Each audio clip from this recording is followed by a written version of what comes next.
Bharatiya Janata party को ये शेर समर्पित है कि तुम्हारी फाइलों में गांव के मौसम गुलाबी है, मगर ये आंकड़े झूठे हैं, ये दावा किताबी है। क्यों क्यों कह रहा हूं? इसलिए अभी इन्होंने बात कर लिया एयरपोर्ट का। सच्चाई यह है कि एयरपोर्ट जब भाजपा की सरकार या नहीं थी और उससे बहुत पहले से एयरपोर्ट वजूद में थी, और इन्होंने जल्दी में चुनावी फायदा उठाने के लिए फीता काटा, लेकिन एक भी प्लेन वहां पे लैंड नहीं कर रहा है। दूसरी बात अभी इन्होंने फ्लाईओवर और इसकी बात की।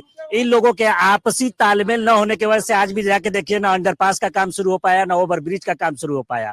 और उसके साथ रोज राष्ट्रवाद की बात करते हैं, राष्ट्रवाद की बात कर रहे हैं। राष्ट्र सिर्फ एक देश के नाम से नहीं होता है, उस देश के लोगों, उस देश के युवाओं, उस देश की महिलाओं, उस देश के किसानों के से मिलकर राष्ट्र बनता है। और देश के नौजवानों के साथ इन्होंने क्या किया?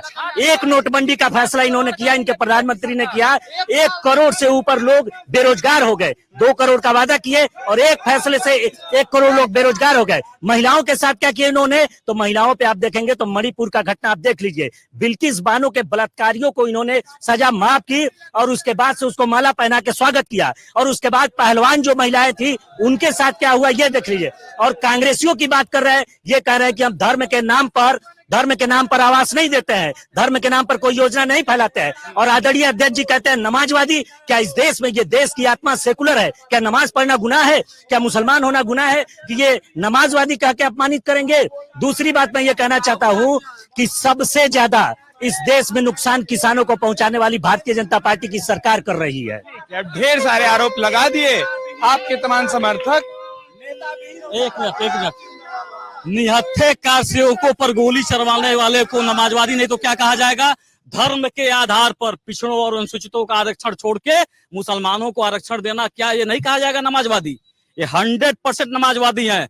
जब 2014 के बाद की सरकार को देखिए, 2017 के बाद की देखिए, अरे विकास, विनाश विनाश विनाश, सिर्फ और सिर्फ विनाश। इनसे ज्यादा हमने आवाज दिया, किसी का नहीं पूछा, सबको आवाज मिला, सारी सुविधाएं सबको मिली, सड़क पर सब चल रहे हैं। ये लोग केवल विनाश किए, विनाश से ज्यादा कुछ नहीं किया है इन्होंने। और इन लोगों को वोट मांगने का अधिकार नहीं है। धर्म की बात करते हैं, वोट मांगने का अधिकार नहीं। मैं थोड़ा सा जनता के बीच में आ जाता हूँ, मैं फिर वहां आ रहा हूँ।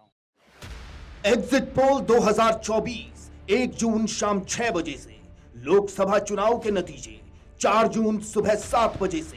देखिए चुनाव नतीजों से जुड़ी हर खबर सबसे पहले, सबसे सटीक, केवल अमर उजाला पर, amarujala.com।